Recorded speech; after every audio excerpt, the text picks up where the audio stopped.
Title: When I surprised my fiancée with a new apartment, she whispered to her bridesmaid, "Perfect, easier for my ex to visit." They both laughed. I heard every word. Start: I heard it as clearly as if she'd said it to my face. Her voice, sweetened with amusement, dipped in betrayal, slid through the half-closed bedroom door. "Perfect," she whispered to her bridesmaid. "Easier for my ex to visit." Then laughter. Two sharp blades. The champagne in my hand lost its taste. The floor beneath me, steady a second ago, tilted like the room itself had turned against me. I didn't move. I didn't storm in. I let their laughter echo. I memorized the rhythm of it. That was the moment something inside me hardened, like iron cooled in fire. We had been together 4 years. She was my fiancée, my future, the woman whose ring I had slipped on trembling hands. We were supposed to be a story of endurance, two souls who had weathered distance, late nights, cheap takeout, and whispered promises of better days. She had been my home when I had none. I had been her provider when she had less. Or so I believed. The new apartment was meant to be a fresh chapter, a surprise. I spent weeks negotiating the lease, furnishing it, imagining the look in her eyes when she realized it was all for us.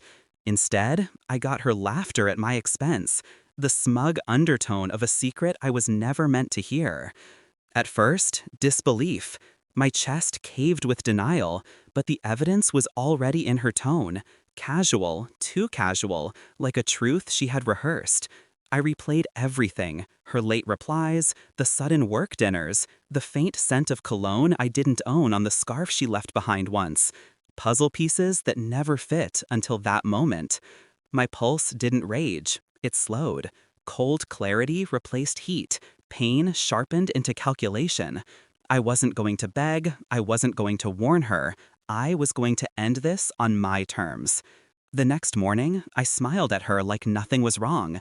I kissed her forehead, I held her hand, I even laughed when she joked about how perfect the apartment was. Behind that calm, I was already moving pieces. I checked the lease again. My name. Only my name. She had never signed. She never even saw the paperwork. That meant she had no rights here. None. That night, while she slept, I dug deeper. Bank records, her phone bill, the email account she forgot was still linked to my laptop. And there it was. Her ex. Frequent calls, late-night messages, a hotel receipt on the same weekend she claimed she was helping her bridesmaid with wedding prep. The truth wasn't a dagger. It was a scalpel. Precise. Clean. Enough to cut her out of my life with surgical precision. 2 days later, I acted. I had already spoken to the landlord, paid 6 months up front, changed the locks, security cameras installed in corners she'd never look. That morning, she walked out for coffee, humming, oblivious. By the time she returned, her key no longer turned. I watched from the peehole as confusion bloomed into panic. She tried again, harder, jiggling the lock, then pounding the door, then calling my phone. I let it ring in my pocket. When her bridesmaid arrived, her partner in betrayal, they both stood there, whispering, frantic.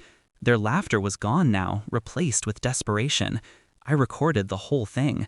Evidence of their alliance, their duplicity, their unraveling. I invited her to a cafe, public enough to keep her civil. She arrived angry, demanding explanations. I gave her none. Instead, I slid my phone across the table. Messages, calls, hotel receipts. Her own words whispered through a door she thought was closed. Her face drained color, then flushed, then collapsed into pleading. Excuses fell like broken glass. It didn't mean anything. You misunderstood. It was before us. Lies stacked on lies. I didn't argue. I didn't need to. I only said 6 words. You don't live with me anymore. She reached for my hand. I didn't move. The silence between us said everything.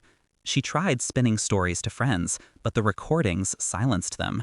Her bridesmaid avoided me in public, guilt written on her skin. The wedding venue called to confirm cancellation. Her deposit, not mine, lost in the void. And the apartment? I stayed, alone. The walls, once meant to hold our future, now held my victory. Every room whispered a reminder.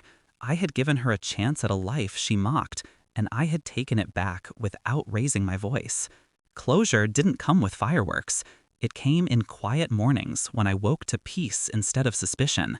It came in the cold satisfaction of knowing she was somewhere scrambling, while I sat in the home she thought would be hers. She underestimated me, thought my love made me blind, thought my devotion made me weak. She was wrong. In the end, all I had to do was nothing. I let her own betrayal lock her out. I still remember her laughter that night, sharp, careless, cutting. Now, when I walk past the mirror in the hallway, I see the man who heard it, endured it, and turned it into her downfall. Justice, I learned, doesn't always roar. Sometimes it waits in silence. Then, when the moment comes, it closes the door and leaves you outside forever.